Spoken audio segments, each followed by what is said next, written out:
میں ہر ابابیل کے پاس 3 کنکریاں تھیں، 2 اس کے پنجوں کے اندر اور 1 اس کی چونچ کے اندر۔ اور یہ کنکریاں ایسی کنکریاں تھیں کہ وہ ابابیلوں کا لشکر آیا، پرندوں کا وہ جرمٹ آیا اور ان کے اوپر آ کر کے ٹھہر گیا، اور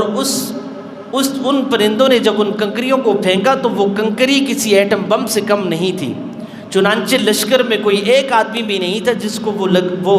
وہ کوئی اس سے بچ گیا ہو، سوائے اس ابرہہ کے کہ اس کے لشکر کے جتنے فوجی تھے اور جتنے جوان تھے۔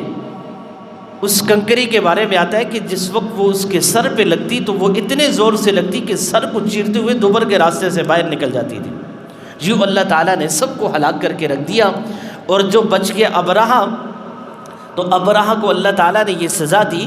کہ اس کے جسم کے اندر ایک ایسا جرثومہ پیدا کر دیا کہ جس نے اس کے